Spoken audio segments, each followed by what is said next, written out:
Assalamualaikum warahmatullahi wabarakatuh.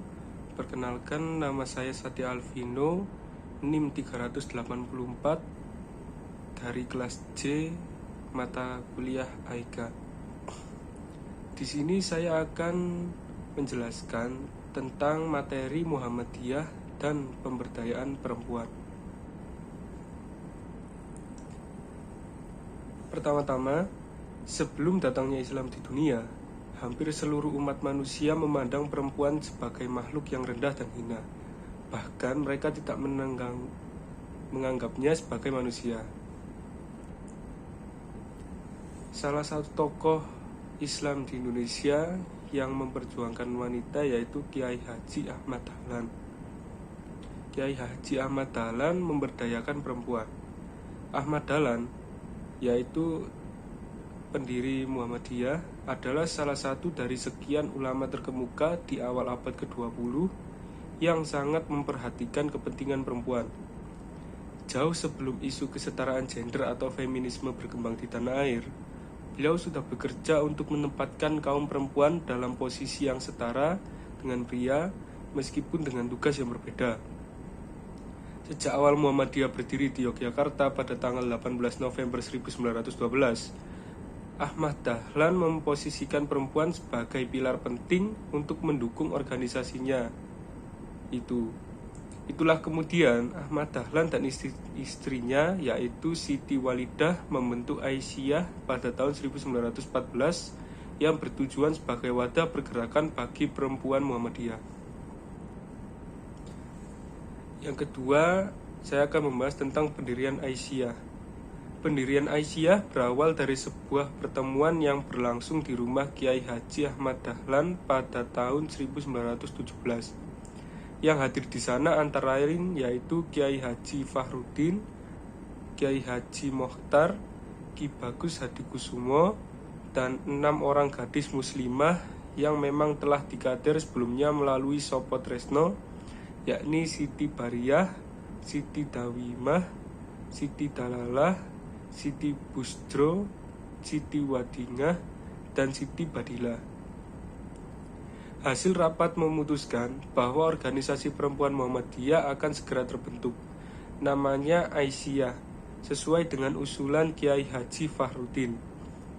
Ahmad Dahlan menyadari bahwa Muhammadiyah sangat memerlukan peran dari kaum hawa. Aisyah menjadi tangan kanan Muhammadiyah untuk merespon isu-isu perempuan dan sekaligus memperdayakan melalui jalur pendidikan dan pelayanan sosial. Bersama Aisyah, Ahmad Dahlan memobilisasi perempuan untuk memasuki peradaban yang modern, termasuk menjadi pelopor bermunculannya juru dakwah perempuan yang sebelumnya masih teramat langka. Tentu saja, tindakan Kiai Haji Ahmad Dahlan dibantu juga dengan peran krusial sang istri, yaitu Siti Walidah atau Nyai Ahmad Dahlan. Hingga tahun 1938, Aisyah telah menghasilkan lebih dari 2.000 orang mubaligah dan mengelola banyak sekali sekolah perempuan. Gerakan Aisyah sejak awal berdiri dan dari waktu ke waktu terus berkembang dan memberi manfaat bagi peningkatan dan kemajuan harkat serta martabat perempuan Indonesia. Pada tahun 1919 mendirikan Frobel, sekolah taman kanak-kanak pertama milik pribumi di Indonesia. Bersama organisasi wanita lain pada tahun 1928 mempelopori dan memprakarsai terbentuknya Federasi Organisasi Wanita yang kemudian dan sampai sekarang dengan Kowani. Kepada para wanita, beliau berpesan, urusan dapur janganlah dijadikan halangan untuk menjalankan tugas dalam menghadapi masyarakat. Rupanya, beliau mengetahui bahwa tak mungkin pekerjaan besar akan berhasil tanpa bantuan kaum wanita. Dalam melaksanakan cita-cita beliau, bantuan dari kaum hawa yang berbadan halus itu diperlukan. Dan ini sebetulnya ikut menentukan berhasil tidaknya usaha beliau. Dan selanjutnya, kesetaraan gender dalam Muhammadiyah. Masyarakat Islam yang hendak diwujudkan Muhammadiyah dan Aisyah adalah masyarakat yang rahmatan lil alamin. Aisyah sebagai komponen perempuan Muhammadiyah dalam mewujudkan masyarakat yang kesetaraan dan berkeadilan gender, berkiprah dengan merespon isu-isu perempuan, dan sekaligus memberdayakan secara terorganisir, terprogram dengan menggunakan dan memanfaatkan seluruh potensi. Dan yang terakhir yaitu peran perempuan Muhammadiyah dalam kehidupan berbangsa dan bernegara. Peran yang dapat dijalankan perempuan Muhammadiyah dalam kehidupan berbangsa dan bernegara seperti berikut ini. Yang pertama, yaitu peran untuk ambil bagian dalam merancang suatu model baru pembangunan yang digerakkan oleh suatu tata kelola pemerintahan yang baik dan adil gender.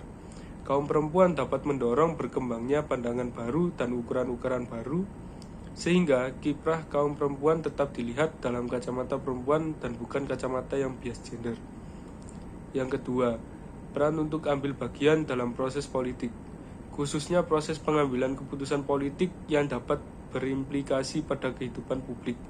Dalam hal ini, kaum perempuan sudah saatnya membangun keberanian untuk memasuki ranah politik, baik menjadi penggerak partai politik, masuk ke parlemen, atau berjuang melalui posisi kepala daerah. Yang ketiga, ada peran untuk ambil bagian dalam proses sosial ekonomi dan produksi, serta proses kemasyarakatan yang luas. Kaum perempuan dapat menjadi penggerak kebangkitan perekonomian nasional yang lebih berkarakter, yakni perekonomian yang berbasis produksi bukan konsumsi. Sekian penjelasan dari materi saya yang berjudul Perempuan Muhammadiyah dan Pemberdayaan Perempuan. Sekian, terima kasih. Assalamualaikum warahmatullahi wabarakatuh.